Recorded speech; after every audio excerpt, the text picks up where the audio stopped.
But the Supreme Court rulings that were recited in this, without getting into all the technicalities, make it very clear that the City Council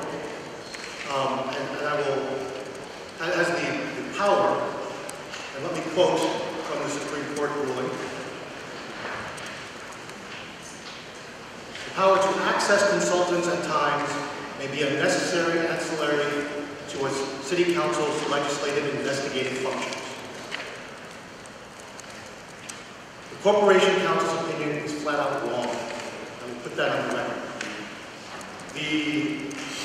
To say that we should not be able to hire consultants, that we should not be able to work, and in what this ordinance allows, it maintains the power of hiring the consultant within the mayor's office, and maintains the separation of powers as necessary inside of that. But to say that we should conduct our studies as part-time City Council members with part-time aides and volunteer staff is essentially to say, for a $100 million police department or a citywide municipal government of our size, is to essentially render us toothless and powerless to be able to enact our powers, our investigative powers, and to provide the sort of checks and balances that City Council members are empowered with, and for what we are elected to do. The other argument that the administration makes is that this is a waste of money. Even if a study would have cost $300,000, this would be literally 0.31% of the entire $97 million police budget. It is money well spent in the effort to protect and prevent crime and protect lives. Bottom line is that people want action now.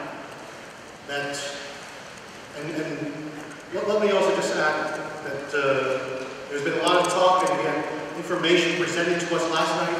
If you were watching the caucus meeting on TV, you saw the dog and pony show that showed that crime was down in Jersey City and in parts of Jersey City, and that people's perceptions were essentially false. They're saying that people are essentially delusional about crime being up and that they're feeling unsafe in their streets in Jersey City. So they've even presented us tonight with even additional information and studies and analysis with some indexes that show that crime is on the decline in Jersey City. Taking some of their simple statistics from 2010 and 2011, and the police department and the mayor's office can go right to their own website and look at their own statistics on this. If you compare the data from 2010 to 2011, crime is up in the west and the north districts. But the statistics don't tell the entire story. What we are trying to do here is bring fairness and to protecting Jersey City's residents. And an even more accurate statistic, and you can paint statistics however you want, but I'll paint it this way. Take a look at the South District, the West District versus the East District. 2011 figures. 200 more instances of crimes of aggravated assault. That is literally almost an aggravated assault complaint almost on a daily basis. Tell those people that crime is down. 136 more burglaries in the South District versus the East District. 252 larcenies and thefts. 110 motor vehicle thefts more between the South District and the East District. East District, for those of you, is partly downtown, and the South District being the Bergen Lafayette and Greenville section of Jersey City. So, this law and the study seeks to bring fairness and address the disparities in our policies and how we operate our police department so that we can more effectively police and bring fairness to those communities and make sure that all people throughout Jersey City have an opportunity and entitled to the safety that they deserve.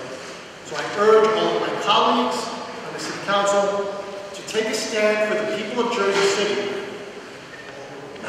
Their arguments on the lawfulness of this law are without merit. Take a stand for the people of Jersey City and vote in the affirmative for this law. I want to point out two quotes from the Supreme Court. One, Councilman Lavarro said, and it was commented upon last night by Councilman Donald, because it was in the memo, but it was only half of the quote that was said. And the quote is, first I'll stop when Councilman Lavarro stopped, which is notwithstanding that access to consultants at times may be a necessary ancillary to City Council's legislative and investigative functions. And that's where we stop. But here's the rest. The actual contracting for consultants remains an administrative function statutorily entrusted to the mayor. See, that's what the whole issue before us is, and that's what this ordinance does. This ordinance does one thing. It sets up a process for the council to hire a consultant at taxpayers' expense to tell the police department how to operate. That's all it does. Now, it purports to be an ad hoc committee, which means it's set up for a specific purpose. If you look at my letter, the citation of what an ad hoc committee is, and for a specific time. But this committee purports to go on ad infinitum and bind every single council in the future to keep on doing study after study and pay for all the studies. You can't do that. And the other thing that you can't do is what this whole ordinance is about. The city council cannot, by law, mandate the hiring of a consultant at taxpayers' expense. Can't do it. And I have to reiterate what I said last night, but I'm not going to use my words. I'm going to use the words of the Supreme Court of New Jersey.